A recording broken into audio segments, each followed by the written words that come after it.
জেনে নেয়, এই বিদ্যা অর্জন করার পর এই বিষয়টা যদি তারা মেনে নেয়, দ্বিতীয় নাম্বারে তাদেরকে জানায়া দিবা আখবিরহুম আন্নাল্লাহ,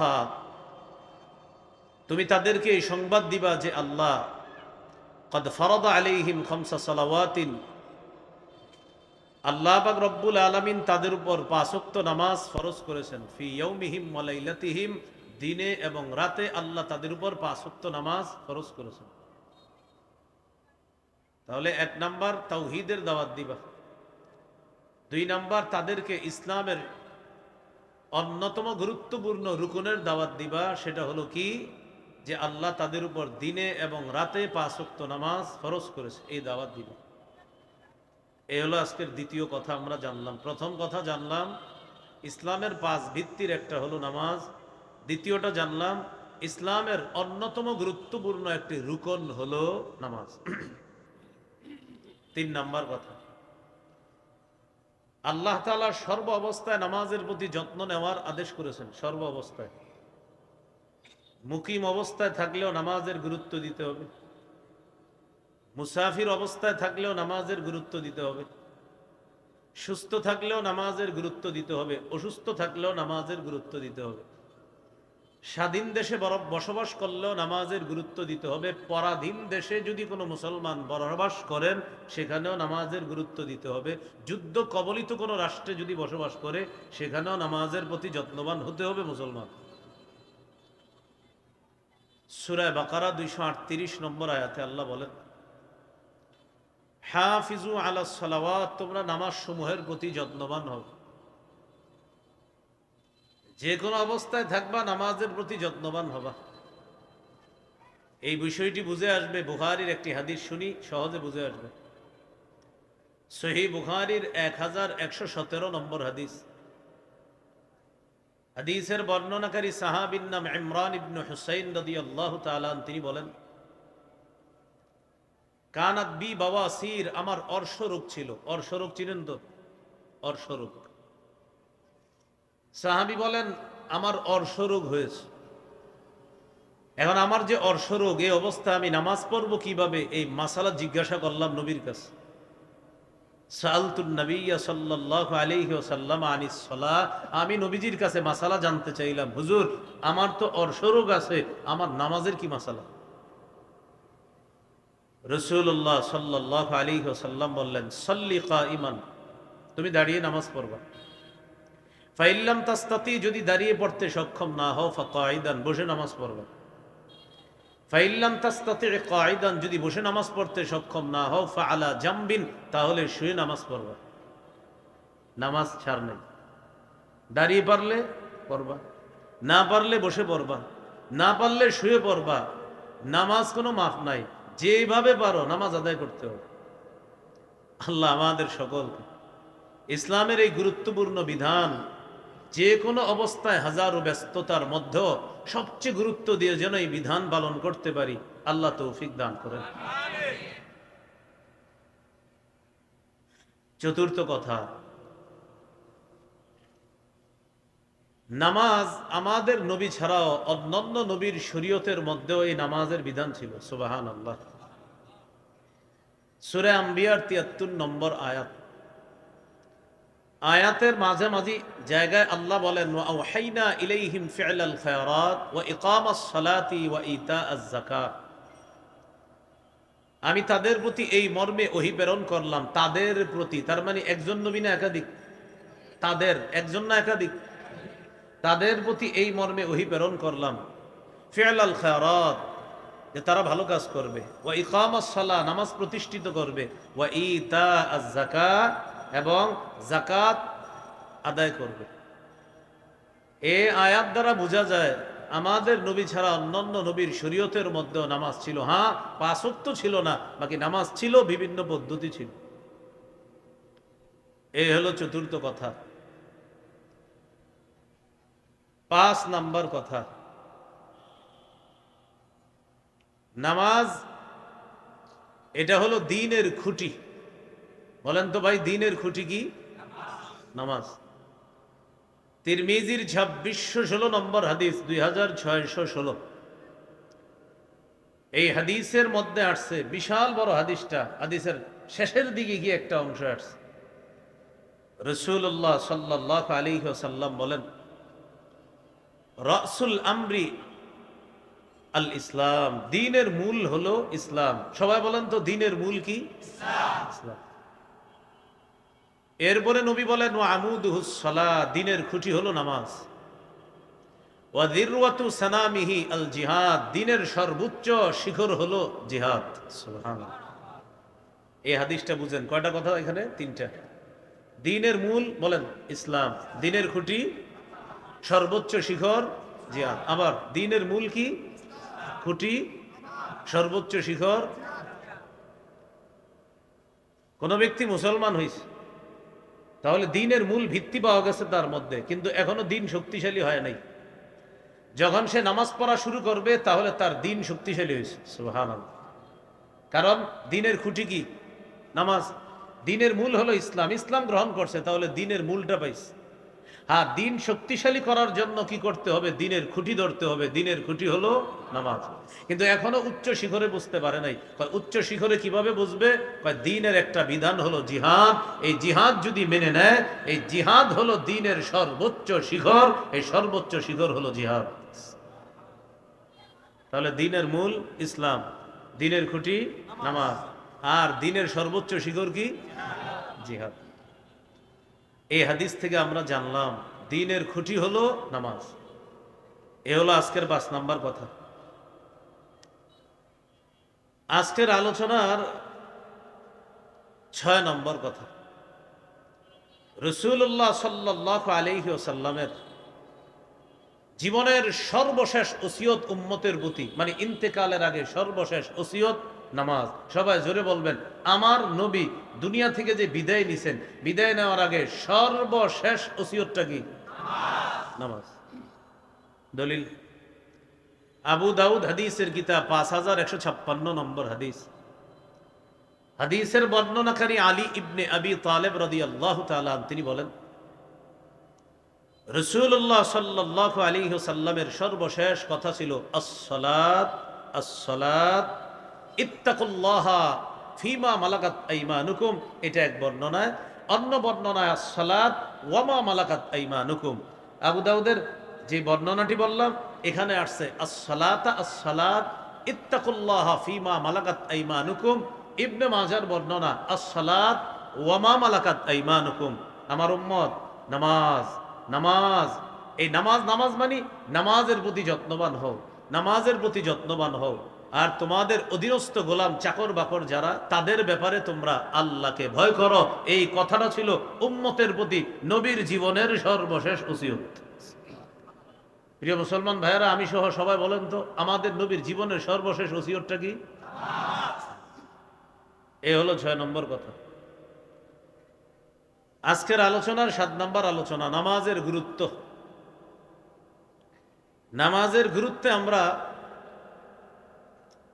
কয়েকটি হাদিস মন দিয়ে শুনব। নাসাই শরীফের হাদিস 3939 নম্বর হাদিস। এই হাদিসের মধ্যে আছে রাসূলুল্লাহ সাল্লাল্লাহু আলাইহি ওয়াসাল্লাম বলেন, হুব্বিবা ইলাইয়া মিনাদ দুনিয়া আন-নিসা ওয়া তিবু ওয়া জুইলা কুররাতু আইনি ফিস সালাহ।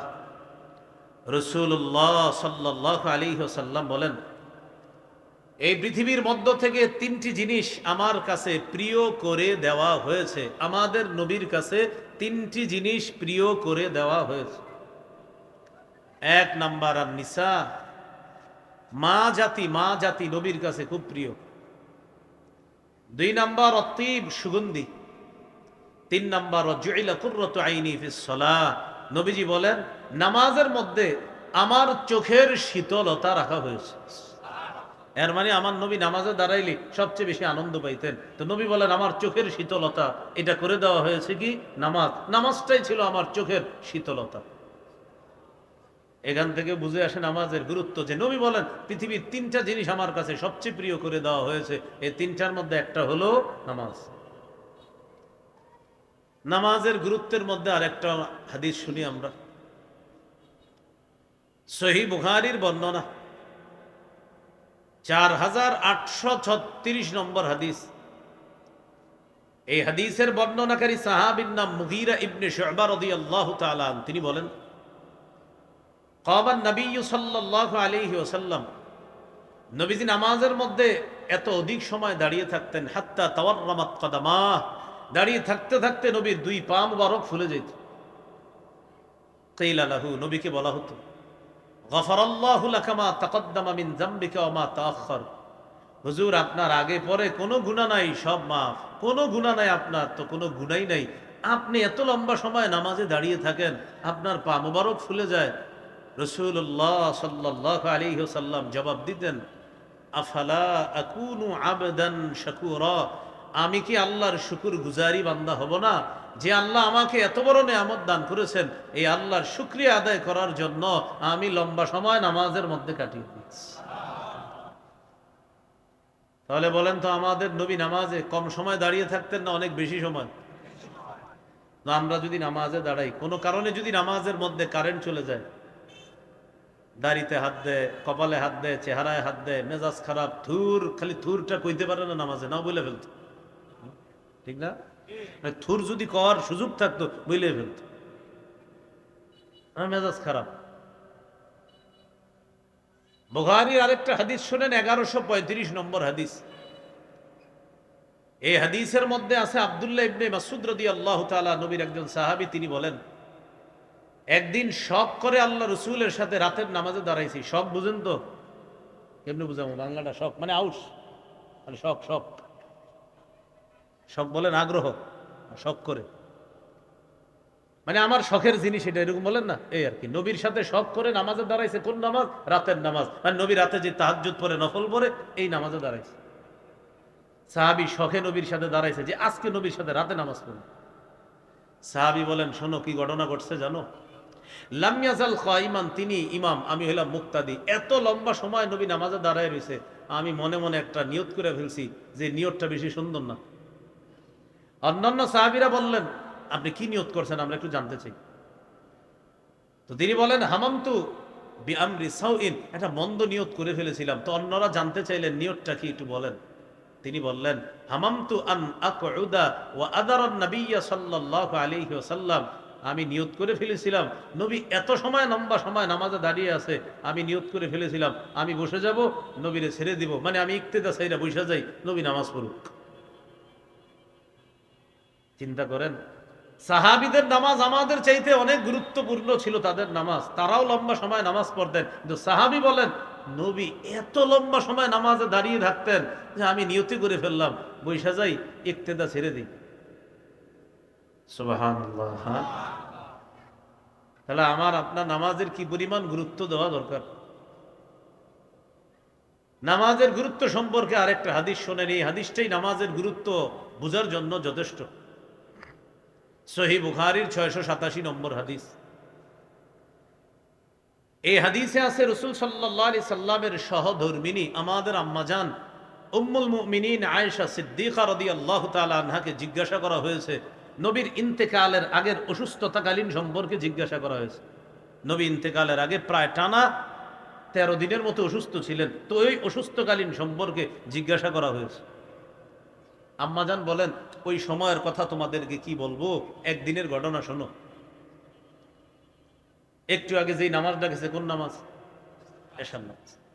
একদিন এশার নামাজের সময় সাহাবীরা মসজিদে অপেক্ষা করতেছে। রাসূলুল্লাহ সাল্লাল্লাহু আলাইহি সাল্লাম প্রচন্ড অসুস্থ হয়ে গেছে।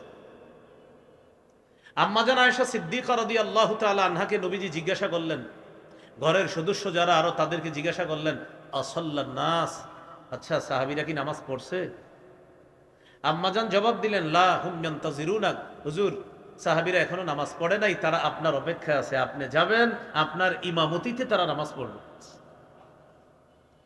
রাসূলুল্লাহ সাল্লাল্লাহু আলাইহি ওয়াসাল্লাম বললেন, দাউলি মাআন ফিল মিখতাব, গোসলের পাত্রে এক পাত্র পানি আনো। পানি আনস, আনার পর ফাগতাসালা, রাসূল সাল্লাল্লাহু আলাইহি সাল্লাম গোসল করলেন। গোসল করার পর নবীজি যখন নিজের একটু হালকা অনুভব করলেন গোসল করার পর, মানে একটু ভালো লাগে তো শরীরটা, জাহাবালিয়া নুআ, যাওয়ার জন্য নবীজি একটু উঠার জন্য উদ্যত হলেন, যে নবীজি উঠে দাঁড়াবে তারপর মসজিদে যাবে। যেই মাত্র নবী উঠে দাঁড়াবেন মসজিদে যাওয়ার জন্য, উগমিয়া আলাই, সাথে সাথে আবার বেহুশ হয়ে গেছে, মানে প্রচুর অসুস্থ। বেহুশ হওয়ার পর সুম্মা আফাক, হুশ ফিরে আসছে একটু পরে। হুশ ফিরে আসার পর রাসূলুল্লাহ সাল্লাল্লাহু আলাইহি সাল্লাম বললেন, আসল্লান নাস, সাহাবীরা নামাজ পড়ছে? জবাব দেওয়া হলো, লা, এখনো পড়ে নাই, হুম ইয়ান্তাজিরুনা, তারা আপনার অপেক্ষায় আছে। নবীজি বললেন, দাউলি মা আনফিল মিখতাব, তাহলে ঠিক আছে পানি আনো গোসলের পাত্রে, আবার পানি আনো। আবার পানি আনছে, আনার পর ইগতাসালা, নবী গোসল করলেন, পুরা শরীরটা ভালোভাবে ধৌত করলেন। গোসল করার পর জাহাবালিয়া নুআ, মসজিদে যাওয়ার জন্য যেই মাত্র নবী একটু উঠে দাঁড়াবে, উগমি আলাই, আবার বেহুশ হয়ে গেছে। আপনারা বুঝতেছেন তো সবাই?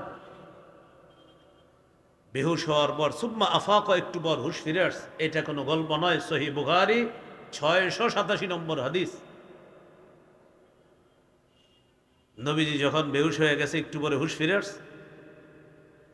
আসার পর নবী জিজ্ঞাসা করলেন, আসল্লান নাস, সাহাবীরা নামাজ পড়ছে?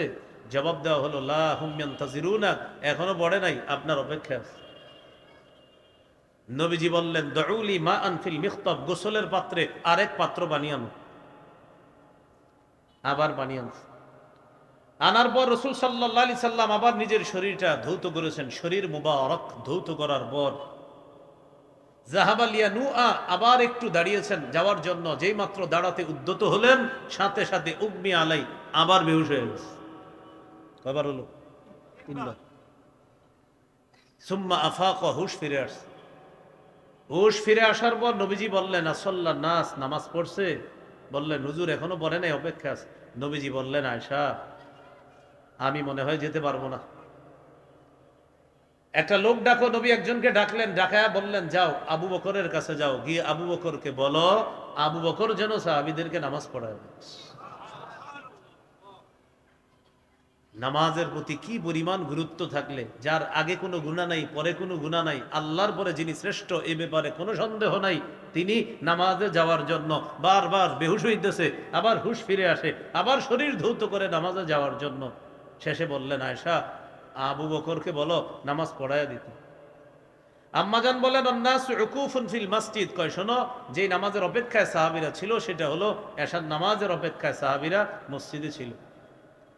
তো আম্মাজান বলেন, এইভাবে আমার আব্বা আবু বকর সিদ্দিকের ইমামতিতে সাহাবায়ে কেরাম নবীর অসুস্থতাকালীন সময়ে নামাজ পড়েছেন। একদিন জোহরের সময় বা আসরের সময় ঘটনা কি ঘটলো, নবীজি নিজের একটু হালকা অনুভব করলেন। হযরত আব্বাস, হযরত আলী রাদিয়াল্লাহু আনহুমা, তাদের দুইজনের কাঁধে হাত দিয়ে আল্লাহ রসুল হেঁটে হেঁটে মসজিদে গেলেন। আবু বকর সিদ্দিক তখন ইমামতির জায়গায়। আবু বকর সিদ্দিক সরে যেতে চাইলেন, নবী ইশারা করলেন, না, ওখানেই থাকো, সেখানেই থাকো। নবীজি গিয়ে বসলেন। আবু বকর সিদ্দিক নবীরে অনুসরণ করলেন। সাহাবীরা আবু বকর সিদ্দিককে ইক্তেদা করে নামাজ পড়লেন। সুবহানাল্লাহ। আল্লাহ আমাদেরকে নামাজের গুরুত্ব বুঝে 5 ওয়াক্ত নামাজের গুরুত্ব দেওয়ার তৌফিক দান করেন। বলেন তো প্রিয় ভাইয়েরা, হাজারো ব্যস্ততার মাঝে সবচেয়ে গুরুত্ব দিব কি? নবীজির জীবনের সর্বশেষ ওসিয়ত ছিল আমাদের প্রতি কি? আল্লাহ আমাদের সকলকে নামাজের গুরুত্ব দেওয়ার তৌফিক দান করেন। এই গেল আজকের আলোচনার 7 নাম্বার আলোচনা, মনে আসেনি? 7 নাম্বার নামাজের গুরুত্ব গেল। আজকের আলোচনার 8 নাম্বার আলোচনা, নামাজের উপকারিতা। নামাজ পড়লে কি উপকার? নামাজের 1 নাম্বার উপকার, নামাজ পড়লে অন্তরে আল্লাহ প্রদত্ত একটা প্রশান্তি আল্লাহ দান করেন। সুবহানাল্লাহ। আবু দাউদের হাদিস, 4986 নম্বর হাদিস। হাদিসটি মন দিয়ে শোনেন। এক তাবি বলেন, আমি আমার আনসারি শ্বশুর বাড়িতে বেড়াইতে গেলাম। কোন বাড়িতে? আনসারি শ্বশুর বাড়িতে বেড়াইতে গেলাম। আমিও গেলাম, আমার আব্বাও গেলেন। মানে আমার শ্বশুর আর আমার আব্বার হলো বেয়াই।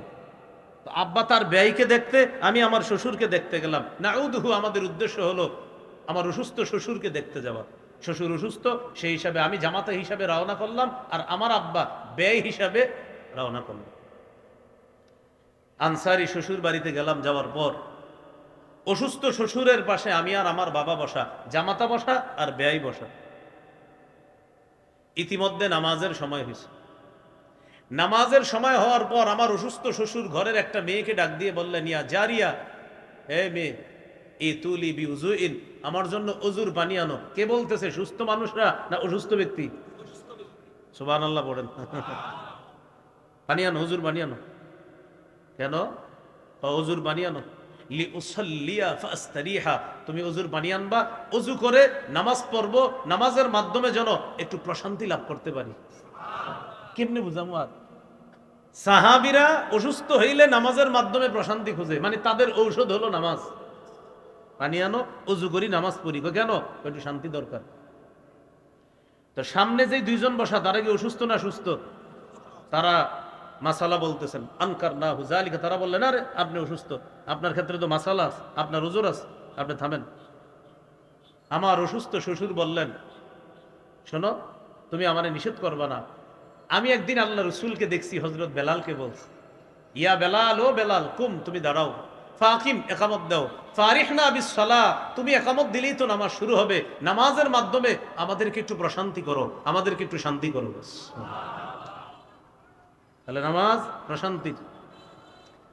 আবু দাউদের আরেকটা হাদিস, 1319 নম্বর হাদিস, 1319, এই হাদিসে আছে, কানান নবিয়্যু সাল্লাল্লাহু আলাইহি ওয়াসাল্লাম ইদা হাযাবাহু আমরুন সাল্লাহ, রাসূলুল্লাহ সাল্লাল্লাহু আলাইহি সাল্লামের কাছে যখন কোনো পেরেশানি কাজ করত, নবী যখন কোনো বিষয়ে পেরেশানি কাজ করত, সাল্লাহ, তিনি নামাজ পড়তেন। বলেন ভাই, কি শিখলাম?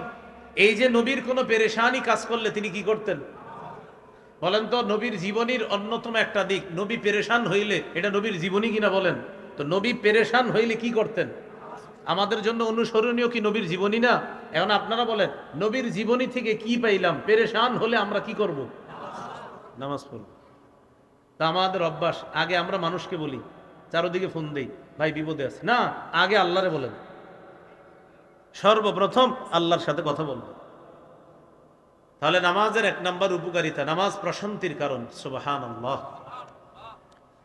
নামাজের 2 নম্বর উপকার, নামাজ আলো, নামাজ নূর, নামাজ আলো। সহিহ মুসলিমের হাদিস, রাসূলুল্লাহ সাল্লাল্লাহু আলাইহি ওয়াসাল্লাম বলেন, আত-তুহুরু শাতরুল ঈমান, পবিত্রতা হলো ঈমানের অঙ্গ।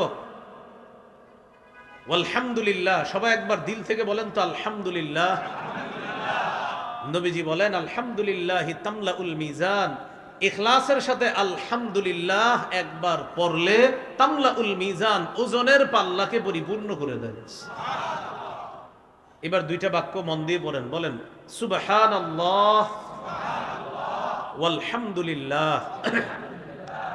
রাসূলুল্লাহ সাল্লাল্লাহু আলাইহি সাল্লাম বলেন, ইখলাসের সাথে সুবহানাল্লাহ এবং আলহামদুলিল্লাহ যদি কেউ পড়ে, তামলাআনে আও তামলাউমা বাইনাস সামাওয়াতি ওয়াল আরদ, আসমান এবং জমিনের মাঝে যে ফাঁকা জায়গাটা আছে, এই ফাঁকা জায়গাটাকে পূরণ করে দেয়।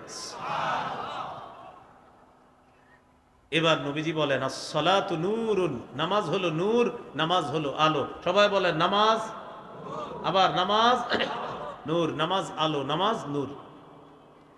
দুনিয়াতে যে যত বেশি নামাজ পড়বে, দুনিয়াতে যে যত বেশি নামাজ পড়বে, কিয়ামতের ময়দানে তার চারপাশে তত বেশি নূর হবে, তত বেশি আলো হবে। 27 নাম্বার পারা, 18 নাম্বার পৃষ্ঠা, সূরা হাদীদের 12 নম্বর আয়াতে আল্লাহ বলেন, ইয়াউমা তারাল মুমিনিনা ওয়াল মুমিনাতি ইয়াসআ নূরুহুম বাইনা আইদিহিম ওয়া বিআইমানিহিম। সূরা হাদীদের 12 নম্বর আয়াত, 27, 12, 18 নম্বর পৃষ্ঠা আল্লাহ বলেন, নবী সেদিন আপনি দেখবেন, ইমানদার নারী পুরুষদেরকে দেখবেন, ইয়াসআ নূরুহুম বাইনা আইদিহিম ওয়া বিআইমানিহিম, তাদের সামনে পিছনে ডানে বামে নূর আর নূর। কিয়ামতের ময়দানে ইমানদার চারপাশে নূরের বেষ্টনী থাকবে, সেই নূরের বেষ্টনীতে সে চলবে, হাঁটবে। এখন কিয়ামতের ময়দানে আমাদের নূর চারদিকে বারক, এটা কারা কারা চাই? তাহলে নূর বাড়ে দুনিয়াতে কি আমল করলে? নামাজ। এই তো মাশাআল্লাহ, বলেন কি বললে? নামাজ। নবীজি বলেন সালাতু নূরুন, নামাজ হলো আলো। তো নামাজ এমন আলো, যত বেশি নামাজ পড়বো নূর তত বেশি হবে। কিয়ামতের ময়দানে আমাদের চতুর্দিকে নূরের বেষ্টনী তত বেশি হবে। আরেকটা হাদিস শুনেন, রাসূলুল্লাহ সাল্লাল্লাহু আলাইহি ওয়াসাল্লাম বলেন মান হাফাযা আলাইহা, কেউ যদি দৈনিক 5 ওয়াক্ত নামাজ যত্ন সহকারে পড়ে, 5 ওয়াক্ত নামাজ কেউ যদি যত্ন সহকারে পড়ে, সঠিকভাবে যত্ন সহকারে 5 ওয়াক্ত নামাজ পড়তে হবে। কেউ যদি যত্ন সহকারে 5 ওয়াক্ত নামাজ নিয়মিত পড়ে, কানাত লাহু নূরান ওয়া বুরহানান ওয়া নাজাতান ইয়াউমাল কিয়ামা, কিয়ামতের ময়দানে এই নামাজ নামাজির জন্য আলো হবে, নামাজির পক্ষে দলিল হবে, নামাজির পক্ষে কিয়ামতের ময়দানে জাহান্নাম থেকে মুক্তির কারণ হবে। কেউ যদি দুনিয়াতে 5 ওয়াক্ত নামাজ যত্ন সহকারে পড়ে, 1 নাম্বার কিয়ামতের ময়দানে এই নামাজ তার জন্য আলো হবে, 2 নাম্বার তার পক্ষে দলিল হবে, 3 নাম্বার তার জন্য জাহান্নাম থেকে মুক্তির নিরাপত্তা হবে নামাজ। ওয়ামান লাম ইউহাফিজ আলাইহা, কেউ যদি যত্ন সহকারে নামাজ না পড়ে, লাম ইয়াকুন লাহু নূরুন ওয়ালা বুরহানুন ওয়ালা নাজাতুন, তার কোনো আলো হবে না, তার কোনো দলিলও হবে না, তার কোনো মুক্তির নিরাপত্তা হবে না কিয়ামতের ময়দানে। ওয়াকানা ইয়াউমাল কিয়ামাতি মা কারুন ওয়া হামান ওয়া উবাই ইবনে খাল, বরং সে কিয়ামতের ময়দানে হামানের সাথে থাকবে, কারুনের সাথে থাকবে, উবাই ইবনে খালফের সাথে থাকবে, যারা দুনিয়াতে নামাজের প্রতি গুরুত্ব না দিবে। নবী বলেন কিয়ামতের ময়দানে তাদের হাসর হবে হামান, কারুন, উবাই ইবনে খাল এই জাতীয় কাফেরদের সাথে। আল্লাহ আমাদের সকলকে নামাজের মাধ্যমে আলোকিত হওয়ার তৌফিক দান করেন। এ হলো 2 নাম্বার উপকার। নামাজের 3 নাম্বার উপকার, যারা নামাজ পড়বে কিয়ামতের ময়দানে আল্লাহর হকের ক্ষেত্রে সর্বপ্রথম হিসাব হবে নামাজের হিসাব। রাসূলুল্লাহ সাল্লাল্লাহু আলাইহি ওয়াসাল্লাম বলেন আউয়ালু মা ইউহাসাবু বিহিল আবদু ইয়াউমাল কিয়ামাতিস সালাত। আরেক বর্ণনা ইন্না আউয়ালা মা ইউহাসাবু বিহিল আবদু ইয়াউমাল কিয়ামাতি সালাতুহু, এক হাদিসে আস-সালাত আর এক হাদিসে সালাতুহু। কিয়ামতের ময়দানে আল্লাহর হকের ক্ষেত্রে বান্দাকে সর্বপ্রথম বান্দার কাছে হিসাব নেওয়া হবে নামাজের হিসাব। ফাইন সালাহাত, যদি নামাজ বিশুদ্ধ হয়, নামাজের হিসাবটা যদি সঠিক হয়, সালাহ লাহু সাইরু আমালি, তার অন্যান্য আমলের হিসাবগুলোও সঠিক হবে ইনশাআল্লাহ। আশা করা যায় নামাজের হিসাব যদি সঠিক হয় অন্যগুলোও সঠিক হবে। ওয়াইন ফাসাদাত, আর যদি এটা বরবাদ হয়, নামাজ যদি বরবাদ হয়, এই হিসাবে যদি আপনি ফেল করেন, অন্যান্য আমলের ক্ষেত্রে আপনি ফেল হওয়ার সম্ভাবনাই বেশি, বলি নাউজুবিল্লাহ। তাহলে 3 নাম্বার উপকার, কিয়ামতের ময়দানে নামাজের হিসাব যদি সঠিক হয় অন্যান্য হিসাবগুলা সহজ হবে। উপকার নাম্বার 4, যারা নিয়মিত গুরুত্ব সহকারে 5 ওয়াক্ত নামাজ পড়বে, আল্লাহ পাক রব্বুল আলামিন তাদেরকে জান্নাতে ঢুকাবে। রাসূলুল্লাহ সাল্লাল্লাহু আলাইহি সাল্লাম বলেন, আবু দাউদের হাদিস, 5 ওয়াক্ত নামাজ বান্দার উপর আল্লাহ ফরজ করছেন। এবার হাদিসের অনুবাদটা দেখেন আমি কিভাবে করি। যারা এই 5 ওয়াক্ত নামাজ পড়বে, নামাজের প্রতি কোনো তুচ্ছ তাচ্ছিল্য না করে, বলেন তো বাংলাটা কি বললাম, কোনো তুচ্ছ তাচ্ছিল্য না করে, অবহেলা বশত না, তুচ্ছ তাচ্ছিল্য করেও না, বরং মহাব্বতের সাথে যারা 5 ওয়াক্ত নামাজ পড়বে।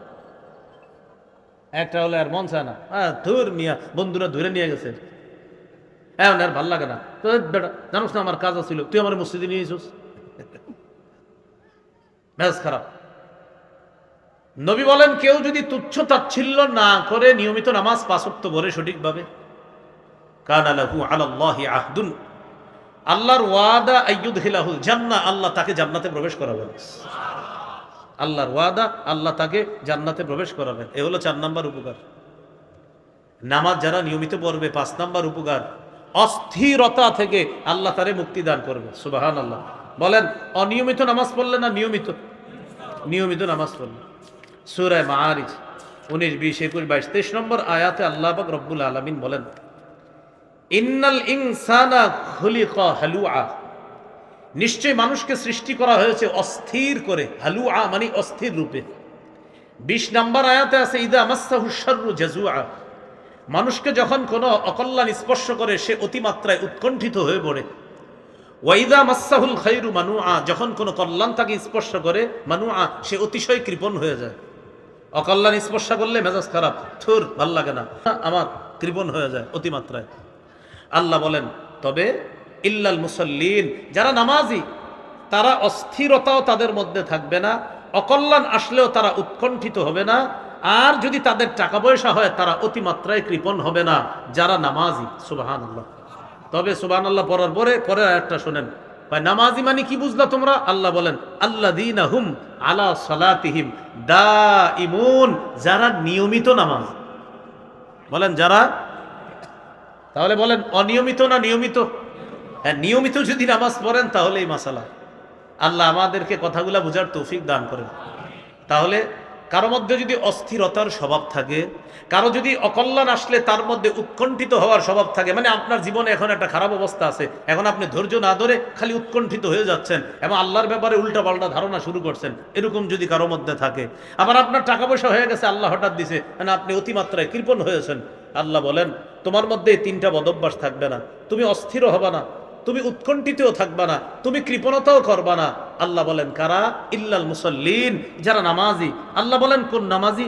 আল্লাযীনা হুম আলা সালাতিহিম দাঈমুন, যারা যত্ন সহকারে নিয়মিত ৫ ওয়াক্ত নামাজ আদায় করে। এ হলো সূরা মাআরিজের ১৯ থেকে ২৩ নম্বর আয়াত। তাহলে ৫ নম্বর উপকার, অস্থিরতা থেকে মুক্তির উপায় নামাজ। নামাজের ৬ নম্বর উপকার, নামাজ অশ্লীলতা এবং অপছন্দনীয় কাজ থেকে দূরে রাখে, বিরত রাখে। ২১ নম্বর পারা ১ নম্বর পৃষ্ঠা সূরা আনকাবুতের ৪৫ নম্বর আয়াত। আল্লাহ পাক রব্বুল আলামিন বলেন ইন্নাস সালাতা তানহা আনিল ফাহশাই ওয়াল মুনকার, নিশ্চয়ই নামাজ তানহা বাধা দেয়, বিরত রাখে, আনিল ফাহশা অশ্লীলতা থেকে, ওয়াল মুনকার এবং অপছন্দনীয় কাজ থেকে। যারা নামাজ পড়েন মসজিদে যতক্ষণ থাকেন অশ্লীল কাজ করেন কেউ? অপছন্দনীয় কাজ করেন? এই যে যতক্ষণ নামাজে থাকবেন আপনি অশ্লীল কাজ করবেন না, এটা প্রথম ব্যাখ্যা। মসজিদে গেলেন মনে করেন এশার আধা ঘন্টা আগে, এশার নামাজ পড়লেন বিতির সহ ২০ মিনিট গেল, আধা ঘন্টা আর ২০ মিনিট হলো ৫০ মিনিট। এই ৫০ মিনিট পরে নামাজে পরে আবার তালিমে বইছেন আরো আধা ঘন্টা, ৫০-এ আধা ঘন্টা হলো ১ ঘন্টা ২০ মিনিট। ১ ঘন্টা ২০ মিনিট, এই যে ১ ঘন্টা ২০ মিনিট আপনি ছিলেন, এই ১ ঘন্টা ২০ মিনিট আপনি কিন্তু কোনো গুনাহ করেন নাই, অশ্লীল কাজ করেন নাই, কারণ আপনি গুনাহমুক্ত পরিবেশে ছিলেন, নামাজের পরিবেশে ছিলেন। আল্লাহর কোরআন বলে নামাজ তোমাকে অশ্লীল কাজ থেকে দূরে রাখবে, অপছন্দনীয় কাজ থেকে দূরে রাখবে। এটা হলো একটা ব্যাখ্যা। আরেকটা ব্যাখ্যা, যারা নিয়মিত নামাজ পড়ে তারা যদি হঠাৎ কোনো খারাপ কাজ করে তখন কি বলে জানেন? ইস আমি কি করলাম, আমি না নামাজ পড়ি। এই যে দেখেন, আমি না নামাজ পড়ি, আমি এটা কি করলাম, মানে নামাজ পড়ে ধাক্কা দিছে, এই মিয়া তুমি না নামাজ পড়ো, তুমি এটা কেমনে করলাম? একটা লোক মনে করেন মাশাআল্লাহ হঠাৎ দাওয়াত তাবলিগে গিয়ে নামাজি হয়েছে, আগে সে নামাজ পড়তো না, আগে খারাপ কাজ করলে সে এতটা আপনার অনুশোচনায় ভুগতো না, কিন্তু নামাজি হওয়ার পর হঠাৎ একটা খারাপ কাজ করলেই অনুশোচনায় ভোগে, আমি এটা কি করলাম, আমি না নামাজ ধরছি।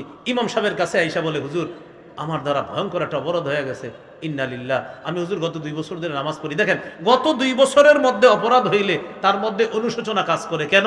সে নামাজ ধরছে, এই নামাজ তাকে অনুশোচনা করতে বাধ্য করে, তুমি না নামাজি, তোমার দ্বারা তো এই কাজ করা ঠিক না। এই জন্য আল্লাহ বলে নামাজ অশ্লীল এবং অপছন্দনীয় কাজ থেকে দূরে রাখে। আল্লাহ আমাদেরকে নিয়মিত নামাজ পড়ার তৌফিক দান করে। নামাজের ৭ নম্বর উপকার, নামাজ গুনাহ মুক্তির কারণ, নামাজ গুনাহ মুক্তির কাফারা, নামাজ গুনাহের জন্য কাফারা। গুনাহ নাই কার কার, এরকম কেউ আসেননি? তাহলে গুনাহের কাফারা কি বলেন তো? নামাজ। সহিহ বুখারীর বর্ণনা ৫৮২ নম্বর হাদিস, এই হাদিসের মধ্যে আছে রাসূলুল্লাহ সাল্লাল্লাহু আলাইহি ওয়াসাল্লাম বলেন আরাআইতুম লাউ আন্না নাহরান বিবাবি আহাদিকুম ইয়াগতাসিলু মিনহু কুল্লা ইয়াউমিন ৫ মাররাত। আচ্ছা তোমরা কি মনে করো, তোমাদের কারো বাড়ির সামনে একটা পুকুর আছে, ওই পুকুরের মধ্যে বাড়ির মালিক দৈনিক ৫ বার গোসল করে, হাল ইয়াবকা মিন দারানিহি শাইউন, তার শরীরে কি কোনো নাপাক থাকবে? সাহাবীরা বললেন লা ইয়াবকা মিন দারানিহি শাইউন, তার শরীরে কোনো নাপাক থাকবে না। রাসূলুল্লাহ সাল্লাল্লাহু আলাইহি ওয়াসাল্লাম বললেন ফাযালিকা মিসলুস সালাওয়াতিল খামস ইয়ামহুল্লাহু বিহিন্নাল খাতায়া।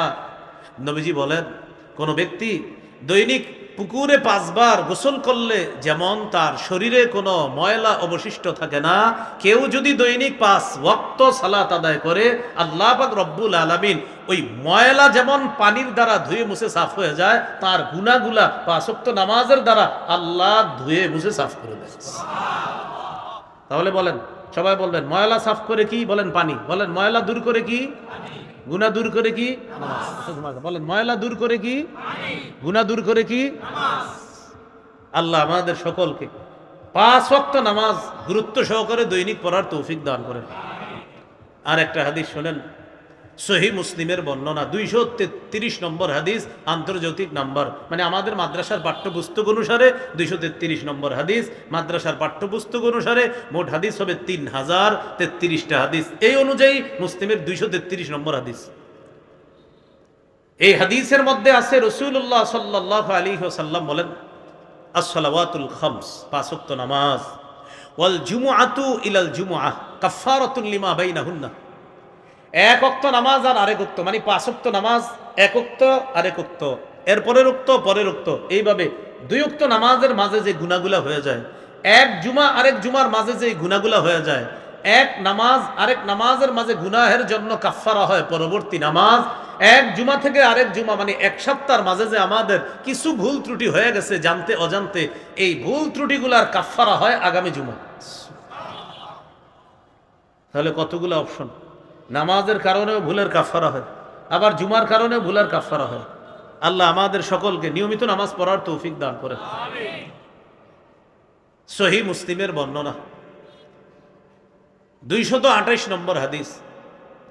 এই হাদিসের মধ্যে আছে রাসূল সাল্লাল্লাহু আলাইহি ওয়াসাল্লাম বলেন, মা মিন মুসলিমিন তাহদুরুহু সালাতুল মাকতুবা, কোন মুসলমানের কাছে যদি ফরজ নামাজ উপস্থিত হয়, এর মানে কোন মুসলমানের কাছে ফরজ নামাজের সময় হয়ে গেছে, ফায়ুহসিনুত তুহুরা, তিনি পবিত্রতা অর্জন করেছে সুন্দরভাবে, ওয়া ইউহসিনু খুশুআহা ওয়া রুকুআহা, সুন্দরভাবে ওযু করছে, সুন্দরভাবে খুশুর সাথে নামাজ পড়ছে, সুন্দরভাবে রুকু সিজদা করছে। নবীজি বলেন, ইল্লা কানাত কাফফারাতান লিযুনুব, অথবা লিমা বাইনাহুন্না মা লাম তুতাল কাবাইর, যতক্ষণ এই বান্দা কবিরা গুনাহ না করবে, কবিরা গুনাহ ছাড়া যে অন্যান্য গুনাহগুলা আছে, এই গুনাহগুলা ওই 5 ওয়াক্ত নামাজ সুন্দরভাবে ওযু, সুন্দরভাবে রুকু, সুন্দরভাবে সিজদা করার কারণে এই 5 ওয়াক্ত নামাজ তার গুনাহের জন্য কাফফারা হয়ে যায়। তাহলে 7 নাম্বার উপকার, গুনাহ মুক্তির কারণ নামাজ। নামাজের উপকারিতা নাম্বার 8, নামাজের কারণে আল্লাহ মর্যাদা বাড়ায় দেয়। সুবহানাল্লাহ। রাসূলুল্লাহ সাল্লাল্লাহু আলাইহি ওয়াসাল্লাম বলেন, আলাইকা বিকাসরাতিস সুজুদ, তুমি বেশি বেশি সিজদা করো, ফাইন্নাকা লা তাসজুদু সাজদাতান লিল্লাহ ইল্লা রাফাকাল্লাহু বিহা দারাজা। রাসূলুল্লাহ সাল্লাল্লাহু আলাইহি সাল্লাম বলেন, উম্মত, তুমি যতবার আল্লাহকে খুশি করার জন্য সাজদা দাও, ততবার আল্লাহ তোমার মর্যাদা বাড়ায়। আজকের এশার নামাজ কয় রাকাত গেছে? ফরজ 4 রাকাতে, সিজদা কয়টা? 8টা। পরে বলছেন সুন্নত 2 রাকাত, 2 রাকাত সুন্নতে সিজদা কয়টা? 4টা। 8 আর 4 কত হলো? 12টা। বিতির পড়ছেন 3 রাকাত, 3 রাকাতে সিজদা কয়টা? 12 আর 6 কত? নিঃসন্দেহে আজকে যারা 9 রাকাত পড়ছেন, মোট এশার নামাজ 4 আর 2 6 আর 3 9, এই 9 রাকাত নামাজ যারা অন্তত আজকে পড়ছেন, আল্লাহ তাদের 18টা নতুন করে মর্যাদা বাড়াইছে। আমার নবী সব সত্য কথা বলে, আমার নবীর কথা সত্য, কোনো সন্দেহ নাই। নবী বলছেন, এই মুখ থেকে যা বের হয় সব সত্য কথা। তাহলে নামাজের কারণে মর্যাদা বাড়ে। কয় নাম্বার উপকারিতা গেল? 8। উপকারিতা নাম্বার 9, জান্নাতে নবী যেই জান্নাতে থাকবে, নবী জান্নাতের যে বালাখানায় থাকবে, আমাদের নবীর বালাখানার আশেপাশে কারা কারা থাকতে চাই ইনশাআল্লাহ? হ্যাঁ, কোথায়? কার আশেপাশে? কার? নবীর। নবীর সাথী, জান্নাতে নবীর সাথী হতে চাই সবাই ইনশাআল্লাহ। আমাদের মাদানী ভাই এসে পড়ছে।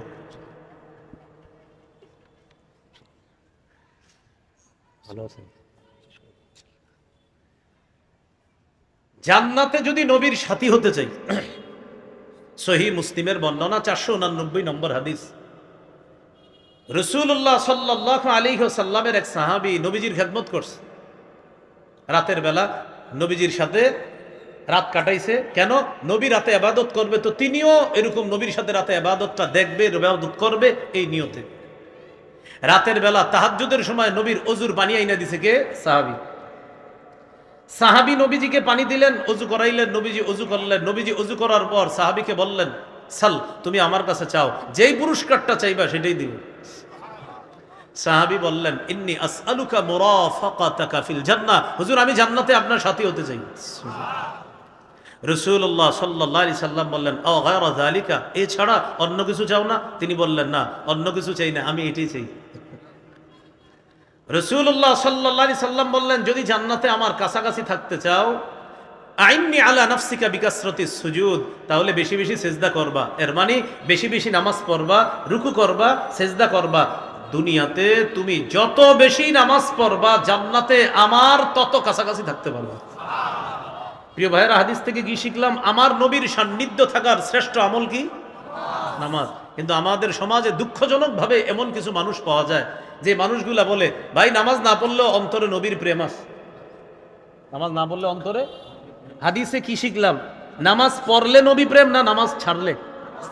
পড়লে। তাহলে যেই ব্যক্তি বললেন নামাজ না পড়লেও নবী প্রেম আছে, তার কথা সত্য না মিথ্যা? আমার নবী শিখাইলেন না, যত বেশি নামাজ পড়বা তত বেশি আমার সান্নিধ্য লাভ করতে পারবা।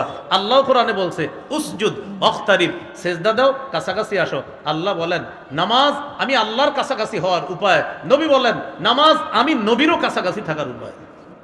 তাহলে সবাই উত্তর দিতে হবে, ওলামা হযরত ছাড়া অন্যরা শুধু বলেন তো আল্লাহর কাছাকাছি হওয়ার শ্রেষ্ঠ আমল কি? আর নবীর জান্নাতের পাশাপাশি থাকতে চান, নবীর সান্নিধ্য লাভের শ্রেষ্ঠ আমল কি? তাহলে আল্লাহ পাওয়ার শ্রেষ্ঠ আমল নামাজ, নবী পাওয়ার শ্রেষ্ঠ আমল। এ হলো নামাজের 9 নম্বর উপকার।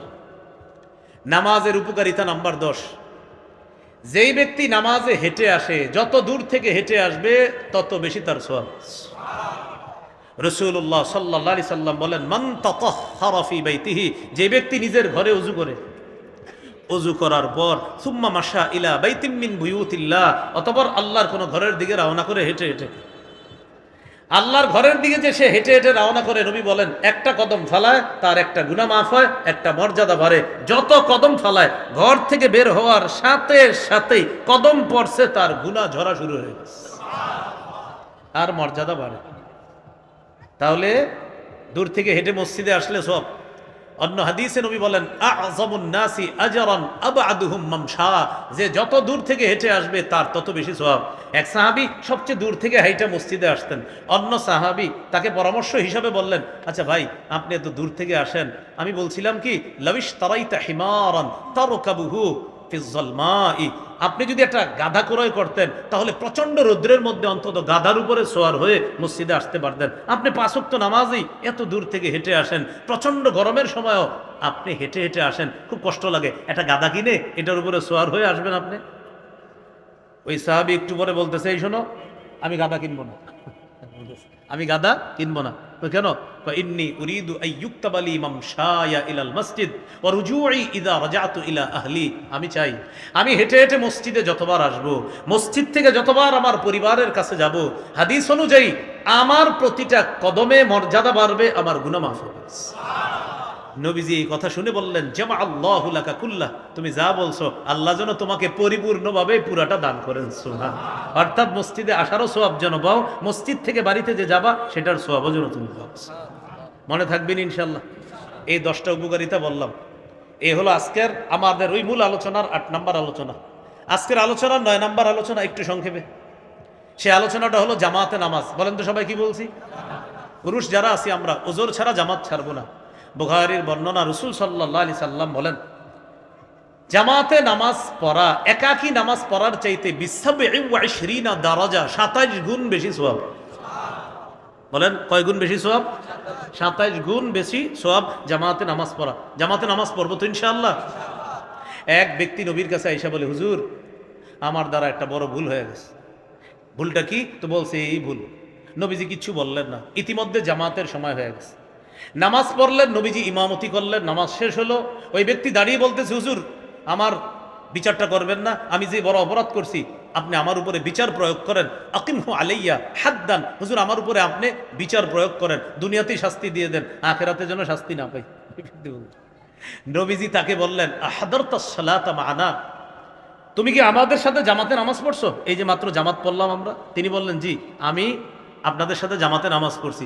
নবীজি বললেন, জামাতে নামাজ পড়ার কারণে তুমি যেই সমস্যার কথা বলছো আল্লাহ মাফ করে দিস।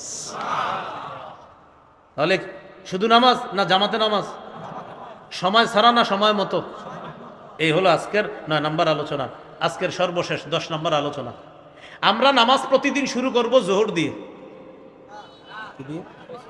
সবাই জোরে বলেন, আরো জোরে। ফজর দিয়ে আমরা নামাজ শুরু করব, বলেন ইনশাআল্লাহ। হাদিসে আছে রাসূল সাল্লাল্লাহু আলাইহি সাল্লাম বলেন, বাশশিরিল মাশাঈনা ফিজ যুলাম ইলাল মাসাজিদি বিন নূরি তামি ইয়াউমাল কিয়ামাহ, যারা অন্ধকারে হেঁটে মসজিদে যায় তাদেরকে কিয়ামতের ময়দানে পরিপূর্ণ নূরের সুসংবাদ জানায় দেব। এই হলো আজকের প্রথম অংশের আলোচনা, বাস 10টা আলোচনা গেল। সর্বশেষ, নামাজ না পড়লে কি ক্ষতি? সূরা মুদ্দাসসিরের 42-43 নম্বর আয়াতে আছে। জাহান্নামীদের ব্যাপারে জান্নাতীরা আলোচনা করবে, এরপরে করতে করতে এক পর্যায়ে বলবে, মা সালাকাকুম ফি সাকার, আচ্ছা তোমরা জাহান্নামে যে আসো, কোন জিনিস তোমাদেরকে জাহান্নামে ঢুকাইলো, দাখিল করাইলো, প্রবেশ করাইলো? তারা জবাব দিবে, লাম নাকু মিনাল মুসাল্লিন, আমরা নামাজ পড়তাম না। এই হলো 1 নম্বর অপরাধ, এই জন্য আমরা এই জাহান্নামের মধ্যে আছি। সূরা মারিয়ামের 59 নম্বর আয়াতে আছে, ফাখালাফা মিন বাদিহিম খালফুন আদাউস সালাতা ফাসাউফা ইয়ালকাউনা ওয়াত্তাবাউশ শাহাওয়াত ফাসাউফা ইয়ালকাউনা গায়্যা, তাদের অনুগামী হলো একদল, যেই দলের স্বভাব ছিল এমন, আদাউস সালাহ, তারা নামাজ নষ্ট করত, ওয়াত্তাবাউশ শাহাওয়াত, তারা কুপ্রবৃত্তির অনুসরণ করলো, ফাসাউফা ইয়ালকাউনা গায়্যা, তারা গায়ের সাক্ষাৎ করবে। বলেন গাই, বলেন তো সবাই গাই। এই গয়ের অর্থ পথভ্রষ্টতা। তো আল্লাহ বলেন তারা ইয়ালকাউনা সাক্ষাৎ করবে অচিরে, গাইয়া পথভ্রষ্টতার সাক্ষাৎ করবে। মানে কি হইল? পথভ্রষ্টতার সাক্ষাতের ব্যাখ্যা হলো পথভ্রষ্টতার যে পরিণাম, সেই পরিণতির সাথে তারা সাক্ষাৎ করবে। মুফাসসিরিনে কেরাম বলেন, গয় অর্থ যদিও পথভ্রষ্টতা, জাহান্নামের একটা এলাকা আছে, ওই এলাকাটার নামও গয় নামক এলাকা। ওই এলাকার মধ্যে থাকবে কারা? বেনামাজিরা। এই গয় নামক জাহান্নামের গর্তের মধ্যে যখন আগুন জ্বলবে, এত তাপ হবে আগুনের, অন্যান্য গর্ত আল্লাহর কাছে বলবে, আল্লাহ এই গর্তের তাপ একটু কমাও। মানে অন্য গর্তেও আগুন জ্বলে, আর বেনামাজিদের গর্তে যে আগুনটা জ্বলে, এই আগুনের গর্তের পাশে যে গর্তগুলা, ওই গর্ত আল্লাহর কাছে বানাছে, বলবে আল্লাহ এই আগুনের মিটারটা একটু কমায়া দাও। মানে এত ভয়ঙ্কর হবে আগুনের মিটার, অন্যান্য জাহান্নামের আগুন এই আগুনের ব্যাপারে আল্লাহর কাছে সুপারিশ করবে যে একটু কমাও। কোন গর্তে? যারা কারা থাকবে ওই গর্তে? বেনামাজিরা। বলেন কারা থাকবে সেই গর্তে? আল্লাহ আমাদেরকে হেফাজত করেন, আল্লাহ আমাদেরকে হেফাজত করেন। তাহলে ভাই নামাজ পড়বো তো ইনশাআল্লাহ? সবাই নামাজ পড়বো তো ইনশাআল্লাহ? মাথা যদি পাথর দিয়ে ফাটা হয়, জিনিসটা কি খারাপ নাকি ভালো? বলেন তো। খারাপ। মাথা যদি পাথর দিয়ে ফাটা হয়। বুখারীর 1143 নম্বর হাদিস। এই হাদিসে আছে নবী একটা স্বপ্ন দেখছিলেন। এই হাদিসে সংক্ষেপে আছে, অন্য হাদিসে লম্বা আছে। 7 শ্রেণীর ভয়ঙ্কর অপরাধীদের ব্যাপারে আলোচনা। বাকি এই হাদিসে ওই 7 শ্রেণীর এক শ্রেণীর কথা আসছে। নবীজি একটা স্বপ্ন দেখছে, সেটা কি? আল্লাযী ইউসলাবু রাসুহু বিল হাজার, এক ব্যক্তির মাথা পাথর দিয়ে ফাটা হচ্ছে। মাথা। নবীজি জিবরিল আমিনকে বললেন, জিবরিল এই লোকটাকে যার মাথা পাথর দিয়ে ফাটা হচ্ছে, নবীজি বললেন, হুজুর সে হলো ইয়াখুজুল কোরআন, যে কোরআন ধারণ করেছে, ফায়ারফুজুহু আন, কিন্তু কোরআনের উপর আমল করে নাই। কোরআন ধারণ করেছে, কোরআনের উপর আমল করে নাই। আর ওয়ায়ানামু আনিস সালাতিল মাকতুবা, ফরজ নামাজ থেকে সে ঘুমায়া থাকতো, উদাসীন থাকতো, নামাজ পড়তো না ঠিক মতো। এই জন্য তার এই শাস্তি হবে। কিয়ামতের আগ পর্যন্ত তার এই শাস্তি চলতে থাকবে। আর কিয়ামতের ময়দানে আবার এরপরে জাহান্নামের শাস্তি তো আসি। আল্লাহ আমাদের সকলকে, আজকে আমাদের আলোচনার সূচনা হয়েছিল সূরা নিসার 103 নম্বর আয়াত আর বুখারীর 349 নম্বর হাদিস দিয়ে। যে নবী মেরাজ থেকে যে পুরস্কারটা নিয়ে এসেছিলেন সেটা হলো নামাজ। এই জন্য আমরা সবাই একবার ওই মোহাব্বতের কথাটা আবার বলি। বলেন সবাই, হাজারো ব্যস্ততার মাঝে, আবার হাজারো ব্যস্ততার মাঝে সবচেয়ে গুরুত্ব দিব নামাজ। তাহলে সফরে থাকি, মুকিম অবস্থায় থাকি, মুসাফির থাকি, সুস্থ থাকি, অসুস্থ থাকি, নিরাপদ থাকি, অনিরাপদ থাকি, জেলখানায় থাকি, বাহিরে থাকি, স্বাধীন দেশে থাকি, পরাধীন দেশে থাকি, যুদ্ধ কবলিত এলাকায় থাকি, হাজারো ব্যস্ততার মাঝে একটি কাজ সবচেয়ে গুরুত্ব দিয়ে করতে হবে। বলেন সেটা কি? আল্লাহ আমাদের সকলকে আবার যেন জান্নাতে দেখা করায় দেয়, এই প্রত্যাশায় আজকে এই পর্যন্ত। আমরা উঠাউঠি করব না। এক আলোচনা শেষ হলে আরেক আলোচক শুরু করার আগে মাঝখানে একটু উঠাউঠির মতো একটা খারাপ পরিবেশ মাহফিলে সৃষ্টি হয়, এরকম যেন পরিবেশ সৃষ্টি না হয়। আজকের জন্য মুসাফাহা করা জরুরি না, প্রয়োজন নাই। আপনারা যারা এখানে আছেন সবার সাথে মনে করেন দোয়া হয়ে গেছে, মুসাফাও এটা ঠিক আছে, এটা সুন্দর বিধান, কিন্তু মাহফিলের বিধান এটা এখন এটাই মুসাফা না করে পরের আলোচক যিনি তাকে স্বাগত জানিয়ে তার আলোচনা শোনা। তাহলে আমরা মুসাফার জন্য কেউ উঠবো না আশেপাশ থেকে, ঠিক আছে তো সবাই ইনশাল্লাহ? আমরা ধীরস্থিরভাবে বসে থাকবো ইনশাল্লাহ। আমাদের হযরত মাওলানা কারি মুফতি আব্দুর রহিম আল মাদানী হাফিজাহুল্লাহ আলোচনা করবে, তার আলোচনা আমরা শুনবো, আমল করব। আসসালামু আলাইকুম ওয়া রাহমাতুল্লাহি ওয়া বারাকাতুহু।